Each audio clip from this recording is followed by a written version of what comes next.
Hi, I'm Miss Carrie from the Henry County Conservation Department, and welcome today for our lesson on weather. Now, our story is called The Big Storm, and that's what we're basing our activities off of today. But it's really long, so I made about 8 slides with my own pictures on them, and we'll read and have a little sound effects from there. So here we go. It was March 31st, 1982. Heavy rains on the Pacific coast suddenly began after a beautiful spring day. Nobody expected it. The further these storms moved east, the rain turned to snow as it hit the mountains. Snowdrifts built up on the mountaintops because there were no trees. This buildup caused avalanches. Blizzards kept moving east over the Rockies, from Montana clear down to Arizona. High winds continued in Colorado and Nebraska.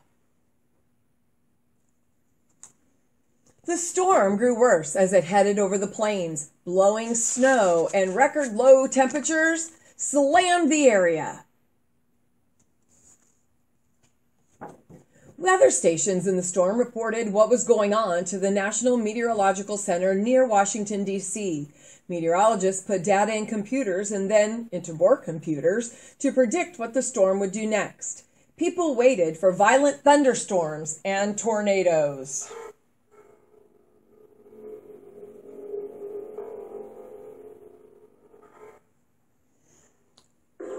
On April 2nd, clouds came in. Winds, rain, and hail hit the states as temperatures dropped. Many businesses closed because tornadoes were predicted. Radar is not good for seeing tornadoes. You really need human eyes. Tornadoes hit Texas, Oklahoma, Arkansas, Missouri, and even Ohio. More than 80 that afternoon and night. It was the worst outbreak since 1974.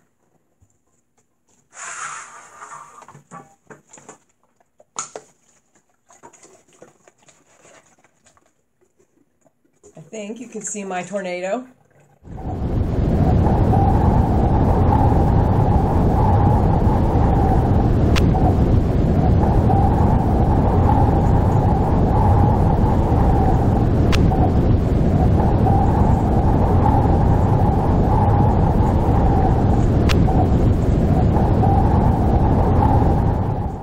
Tornado in a bottle, who knew? When the tornadoes stopped, thunderstorms didn't. These thunderstorms continued through the southern states. Golf ball-sized hail was recorded in Kentucky. So that'd be about as big as this ball. The next 3 days brought more snow and high winds to the Midwest, along with record low temperatures. The storm kept moving east, and finally it moved out to sea, but ultimately it still caused a snowstorm in the Northeast. It was the first blizzard ever to hit New York City in April. The storm then moved on to Boston. The big storm finally ended and is now just a memory. But every spring, the weather cycle repeats itself. Warm air from the south meets the cold Arctic air, triggering storms of all sizes. This gives the United States one of the most varied and exciting climates on the earth. See, all the different colors are representing all the different weather that's happening across the United States.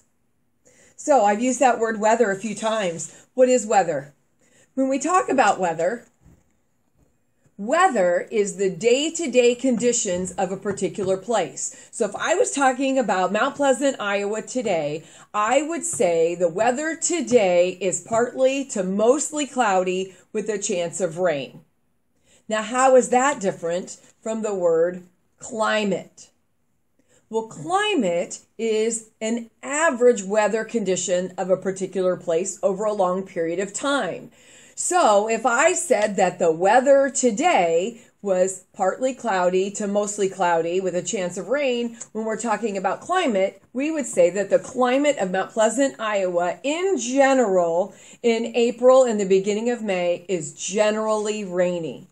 So one is specific, The other is general, based on events over time. Now, before we can continue, there are a few other weather words that we need to know. And so the first one is a meteorologist, and I believe that was in our story. A meteorologist is a scientist who studies the weather.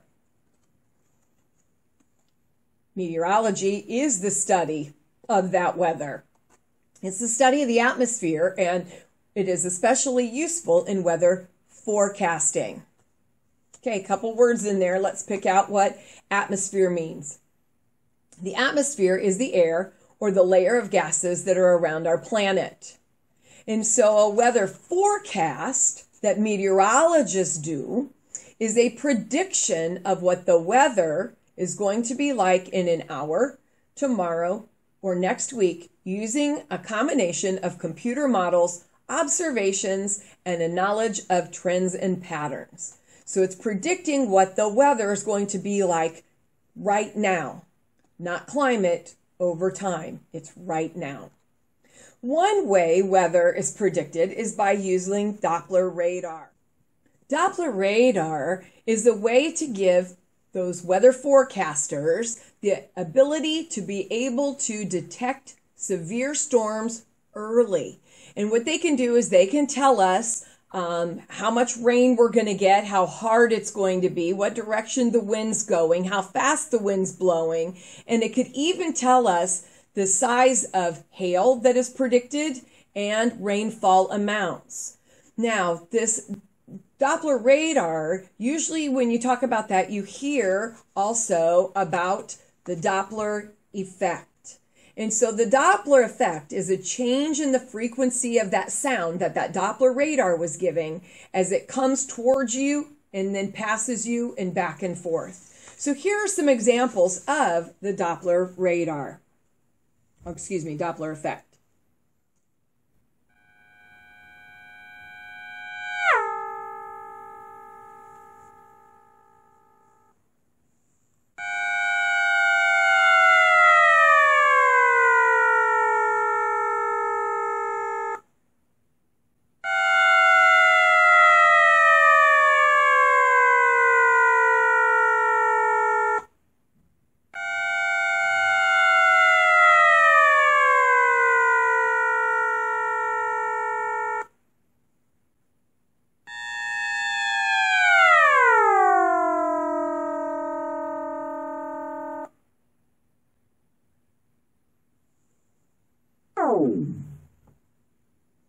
Now, did you notice the changes in frequency? I have no idea what any of that means, but a meteorologist who specifically works with Doppler radar would know.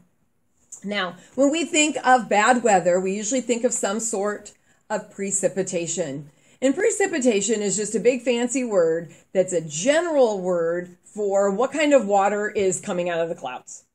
There are 4 kinds of precipitation: rain, snow, hail, and sleet. After it rains, especially in the summertime, do you ever feel your skin feels kind of wet and a little bit sweaty?